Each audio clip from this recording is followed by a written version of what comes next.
sick and tired of hearing things from uptight, short-sighted, narrow-minded hypocritics. All I want is the truth. Just give me some truth. I've had enough of reading things by neurotic, psychotic, pig-headed politicians. All I want is the truth. Just give me some truth. I would say we need to look at this because think how 9/11 has been used and abused. You know, this is something that politicians still refer to on a regular basis. Oh, well, everything changed on 9/11. We've got to crack down on security because of 9/11. We've got to do this, that and the other because of 9/11. This is a mantra that we have drilled into our heads. So this isn't some terrible terrorist atrocity that happened in a foreign country almost a decade ago. This is something that directly affects all of us to this day, all of us globally. Because think how it's been misused.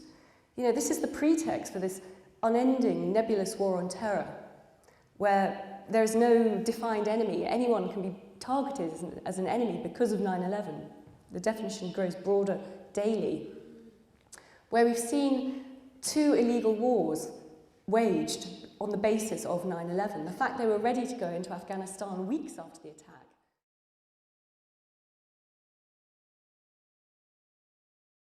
Well, I'm making one of my very rare visits back to England. I actually left and moved to Germany last year to escape the encroaching fascism of the UK state.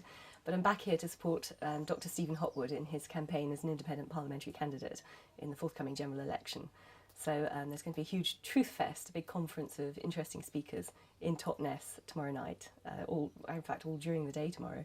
Many people talking about different areas of less well publicised areas of political interest that actually need to be brought to the fore, and that's what Stephen's doing. So we're sort of hoping to get people thinking.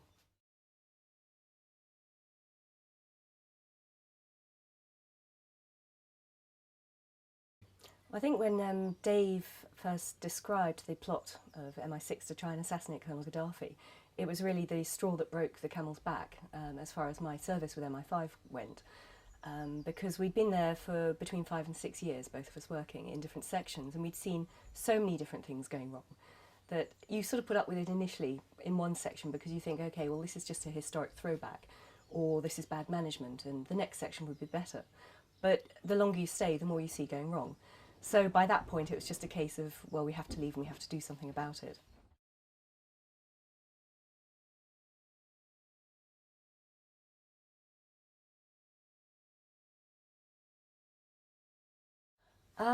Yes, that was in 2005 that we suddenly were approached by people in the 9/11 Truth movement in the UK. It was around the time when my book came out, which is called Spies, Lies and Whistleblowers, which describes Dave's and mine experiences, both of what we saw in MI5 and then also what happened to us when we blew the whistle. And they approached us at an NUJ conference where we were publicising the book. And basically said, well, you know, look, you've blown the whistle on two examples of false flag terrorism, where we have intelligence agencies involved in trying to carry out terrorist attacks and then blaming it on other groups. Have you not actually thought about 9/11? And we hadn't, of course, because when 9/11 happened, we'd been living in London and Dave had been enmeshed in his court case, his fight against the charges under the Official Secrets Act. And then after that, it's just been a fight for survival and going through the appeal courts. And so it was a bit of a nightmare. But at that point, we thought, okay, let's have a look.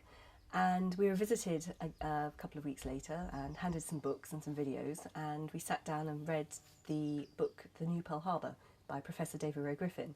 And both of us went through it in a day. I mean, we just couldn't put it down. And it really was a case of the scales falling from our eyes at that point. I mean, I remember reading it and thinking, how can anyone say there isn't a need for a proper inquiry, a proper investigation into this?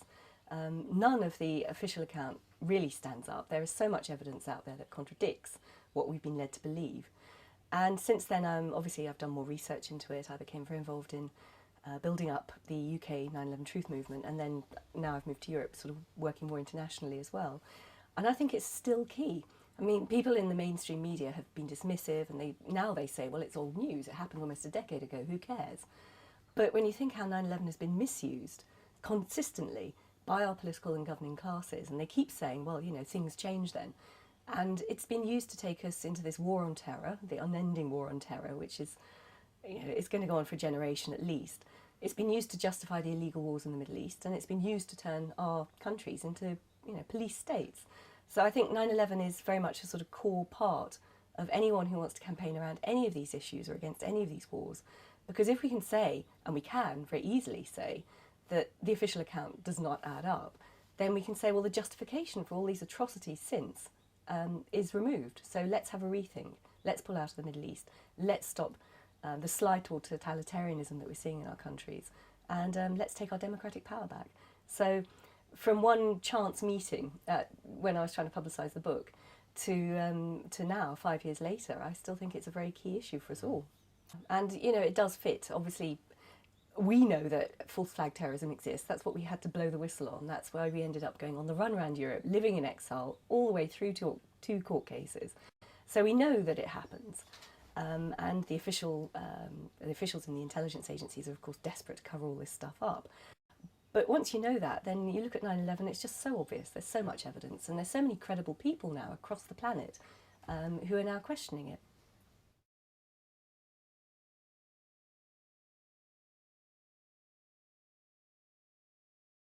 The issue of 7/7, I think, is trickier. I wouldn't necessarily talk about that in any great detail, but I think once you accept that the premise of false flag terrorism, then you've got to look at every major terrorist atrocity and ask, well, is the official account the real account? And I think 7/7, there are some issues which are slightly dodgy in the sense that Peter Power was running this huge counter-terrorism drill and said on live news feeds that day that, in fact, the drill had been at exactly the same tube stations as the real attacks, so suddenly his exercise went live.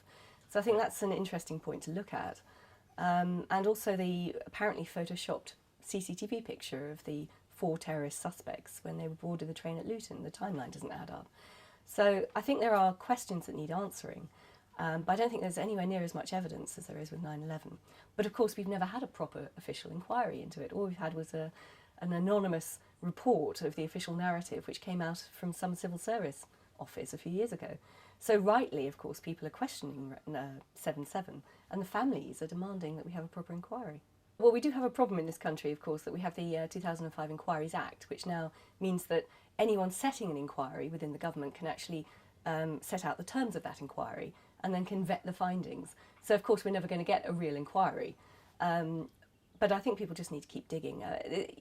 False flag is something that happens historically, it happens regularly. It's a perfectly standard thing for intelligence agencies to get involved in. I mean, not just in Britain and America, although America is probably the past master of false flag atrocities for its political advantage. But Israel's got involved in certain attacks. So even in Russia, there was a very notorious case of false flag terrorism where Alexander Litvinenko, the KGB whistleblower, who strangely fled to the UK for refuge, he blew the whistle on the fact that the modern incarnation of the KGB, which is the FSB, had bombed some apartment buildings in Moscow in 1999 and blamed it on Chechen rebels as a pretext for a full-scale invasion of Chechnya, which of course subsequently went ahead, which led to the deaths of hundreds of thousands of innocent people and mass rape and mass atrocity.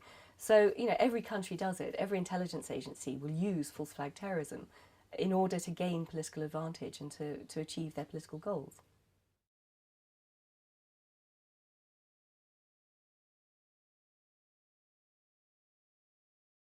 I'm not a conspiracy theorist, I'm a former intelligence officer for MI5 who has been aware and involved in blowing the whistle on false flag attacks. So what I'm saying is it's historic reality. The reason it's not talked about in history books, of course, it's the old cliche that the victors write history. So the victors tend to be the people in government. They can ensure that their version is the one that is put out there, and that's what we're told to believe. Then, of course, you get the whole legal infrastructure protecting their position, so that with things like the Official Secrets Act, with the libel laws, with the anti-terrorism laws, people are not allowed to talk about this sort of information.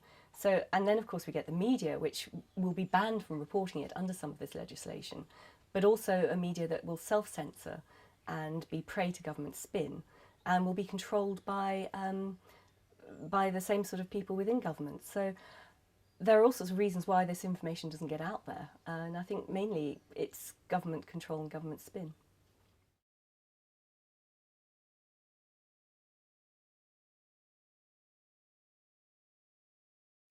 Well, that's a very good question. I don't know the answer. I don't think anyone can categorically say one way or the other who is behind false flag attacks, who's really pulling the strings. But I think certainly looking within Britain, there is what is commonly called the establishment, which is a meshing of interests of the governing and ruling classes. So this is where you get the sort of cross-pollination between the intelligence agencies, government ministers and MPs, big business, the media people, the arms industry. And these are people who tend to belong to a certain background and who know each other, and they're all reliable chaps. And they will set the agenda undemocratically behind closed doors. So then we get into a position where they decide it's in their interests, or the country's interests, unilaterally they decide something and go ahead and carry out an atrocity in order to build up a market for things like the arms industry, in order to build up an environment politically where they can get away with taking away our basic